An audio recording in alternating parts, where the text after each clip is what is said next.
Hello guys, mga kabats, birthday ngayon ng amo kong lalaki. Susurprise namin siya ni Steve. Bumili ako ng cake.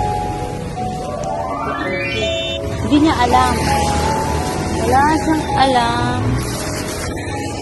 Bumili kami ng cake. So, pauwi na kami. Sana wala pa sabi sa bahay.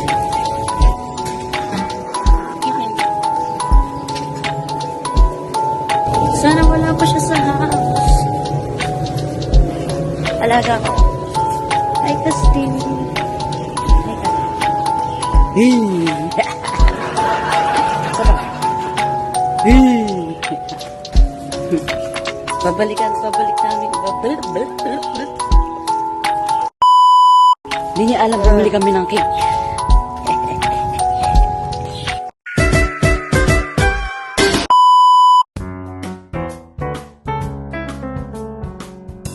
Happy birthday to you. Happy birthday, happy birthday. Happy birthday to you. Wisher. I wish Steve's Long life. is healthy Healthy. Hey, for you, sir. and married quite quiet. Bye, bye. I wish my health is better and better. Okay, sir. And Steve is quite quiet. Bye, bye. And, the member of marriage of her family Thank you, sir. is good Okay, and sir. healthy. Thank you, sir.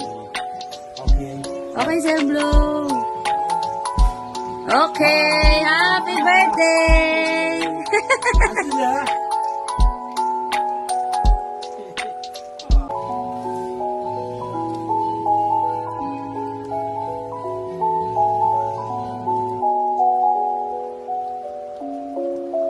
Ay, mga kababs, ayun, na-surprise naman yung amo ko sa cake. Kaso yung alaga ko, dapat siya ang hawak ng cake. Tinawag yung tatay niya. Ako na taga-video, ako pa taga-hawak ng cake. Pero okay naman. Thankful naman ako kasi mabait naman yung amo ko, kaya worth it naman yung pagbibigay ng cake. And salamat kasi binigyan ako ng amo na mabait, kahit makulit yung alaga. Okay naman sila sa akin, hindi naman mahigpit sa trabaho, malugok naman sa oras. Kaya thank you pa rin kay God kasi kahit pa paano hindi ako stress sa trabaho ko ngayon, hindi katulad dati. Kasi yung una kong amo, sa restaurant ako doon sa Taoyen. Kaso ako lang mag-isang trabaho, worker, tapos minsan 12 hours pa trabaho ko doon, lagpas pa 14 hours, 8 a.m. to 11 p.m. opening ko na, closing ko pa, tapos gagawa pa ako ng mga dumplings, sa akin lahat 1 month pa lang natutunan ko na lahat ng gawain, kaya sa akin na lahat inasa nung anak nung amo ko. Kapag gusto pa nila na ipalinis sa akin yung bahay nila, kukunin ako dun sa restaurant, dadalhin ako dun sa condo nila, tapos ibabalik ulit ako ng restaurant. Ang hirap. Tapos nagpalipat ako ng ng agency, tsaka broker, kasi yung broker ko nung Pinay sa mga ugali, kasi yun nga, turingang Pinay, wala man lang concern sa'yo. Nilagay ako sa shelter, ako lang mag-isa. Bayad ako 300 per day. So nagpa-labor ako noon. Kaya yun. Nilipat ako, tinapon ako sa probinsya. Kung may alaga ako, nakikisingin ito. Kala niya may kausap ako. Tapos yun, nag-alaga ako ng matanda doon. Si Ama. Ang problema ko lang doon, bundok na bundok. Tapos siya may cancer. Tapos nagdadamo ako.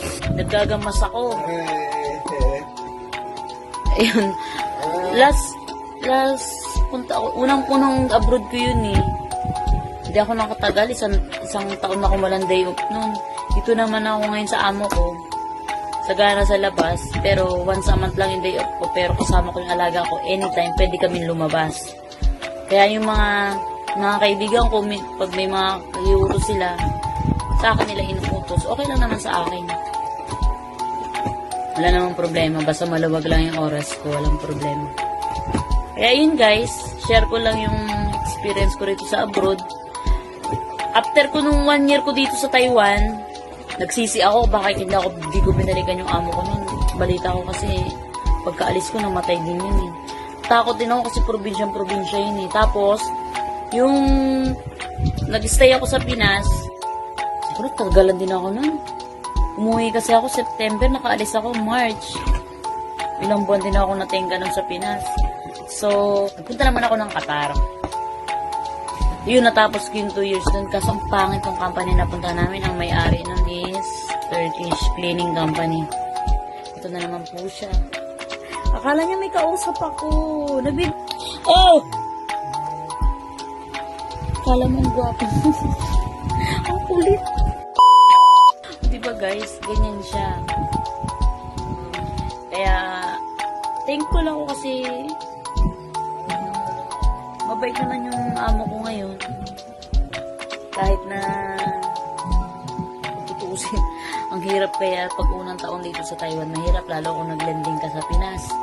1 year mong sahod, bayad utang. Hindi naman pwedeng hindi ka mangungutang dito sa tao kasi syempre, sahod mo kulang pa. Broker's fee pa. Sana nga i-direct hire na lang ako sa susunod.